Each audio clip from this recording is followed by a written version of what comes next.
Votre nouveau rendez-vous Flux Libre vous est proposé par Audi. Cap sur l'une des courses les plus mythiques du monde, les 24 heures du Mans. Alors avant le grand départ du 13 juin prochain, j'ai rencontré un directeur sportif de la FIA pour nous faire vivre l'ambiance unique de cet événement et mieux comprendre comment elle est organisée. Le marché automobile en flux libre et sans tabou, l'escapade.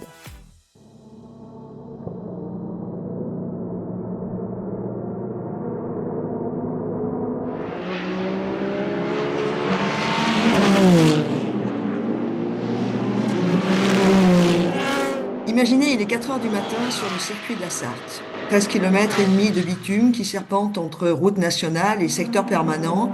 Les hypercars avalent la ligne droite des Hunaudières à plus de 330 km/h, dans l'obscurité totale, guidés seulement par leurs phares et les réflexes de leurs pilotes. Dans le cockpit, la température frôle les 50 degrés, le cœur du pilote bat à plus de 160 pulsations par minute. Ça dure depuis 9 heures d'affilée. C'est ça, les 24 heures du Mans. Derrière ce spectacle dément, il y a une organisation titanesque, des règlements millimétrés et une ambition qui dépasse largement la course elle-même, préparer également la voiture de demain de Monsieur Tout-le-Monde.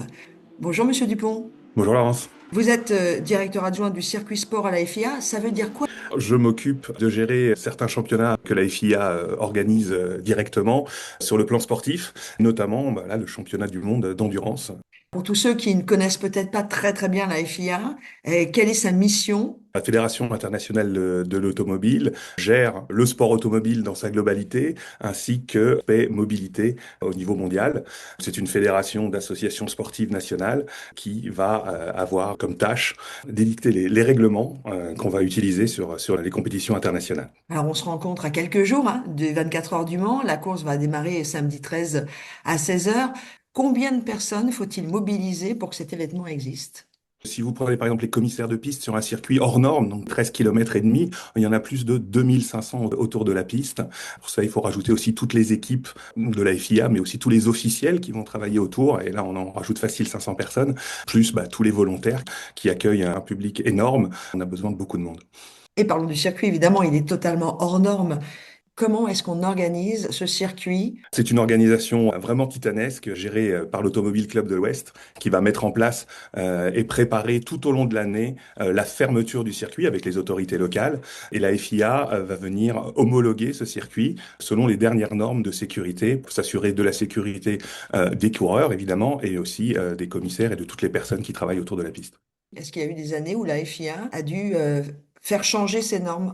Alors, on fait évoluer les normes de façon constante pour plus de sécurité, de protection. Alors oui, il y a des retours d'expérience où on a pu voir que certaines configurations pouvaient être améliorées d'une année à l'autre, et c'est ce qu'on fait. Et on travaille donc main à main avec les autorités du Mans et l'Automobile Club de l'Ouest. Vous avez un exemple? On travaille beaucoup sur la protection des commissaires, notamment sur la ligne droite des Hunaudières, où des voitures vont à plus de 320 km/h. On a un exemple concret? Tout à fait. Les positions des commissaires sont validées, sont homologuées, et on vient rajouter des grillages spécifiques de protection pour les commissaires, de façon à ce qu'ils puissent utiliser leur drapeau en toute sécurité. On va quitter le bord de la route et on va rentrer dans le cockpit, Monsieur Dupont. Qu'est-ce que ça représente physiquement de conduire au Mans? Et comment on prépare un pilote d'ailleurs pour ça?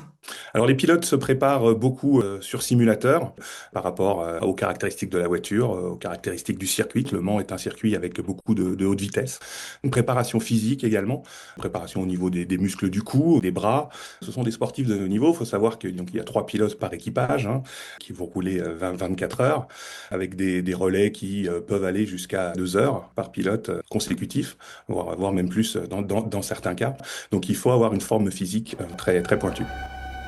Pilote, démarrez vos moteurs. Les pilotes subissent des vecteurs force dans le cockpit qui doivent être assez incroyables, non? Oui, les accélérations latérales sont très importantes, et c'est justement pour ça qu'il faut avoir un bon coup pour pouvoir réussir à garder la tête droite, notamment quand on parle dans les virages d'Indianapolis. Mais c'est sur 24 heures, plus tous les essais. Mon petit doigt m'a dit que vous les suiviez en temps réel dans le cockpit. Ça consiste en quoi? Depuis la direction de course, on a accès à toutes les informations qui concernent la voiture, la caméra embarquée, savoir exactement leur position GPS, et aussi la position de l'accélérateur, la position de la pédale de frein, même de l'angle volant. On a toutes ces informations via la télémétrie en direct, en direction de course, qui vont nous permettre, en cas d'infraction, si les pilotes ne respectent pas les demandes de la direction de course.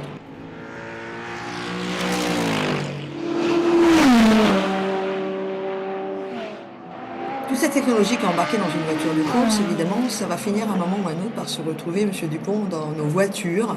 Comment ça se passe? Le fait d'avoir autant de constructeurs présents, aussi bien en catégorie hypercar qu'en catégorie GT, montre qu'il y a vraiment un intérêt pour eux d'être présents en compétition pour montrer leur capacité à avoir des véhicules performants, à avoir des véhicules endurants, notamment par rapport à la technologie hybride et l'hybridation qui joue une part très importante de la performance de la voiture. L'optimisation de cette technologie va forcément se trouver rapportée dans la voiture de tous les jours. Vous avez un exemple à me donner?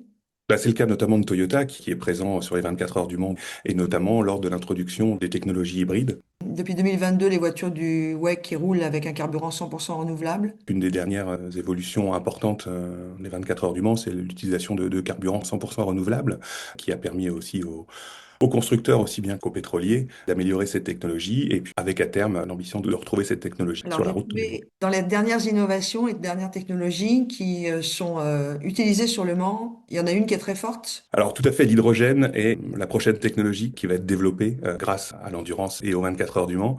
Il y a déjà plusieurs démonstrateurs qui tournent. La FIA travaille pour réglementer et comprendre comment est-ce qu'on va pouvoir utiliser de l'hydrogène en compétition.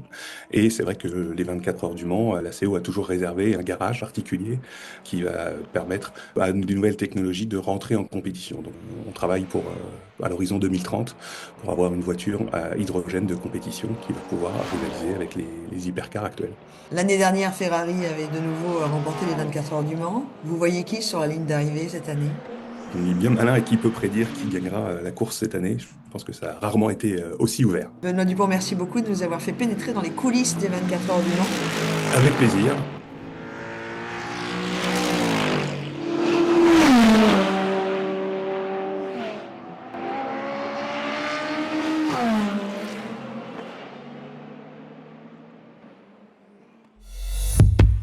Votre rendez-vous flux libre vous a été proposé par Audi.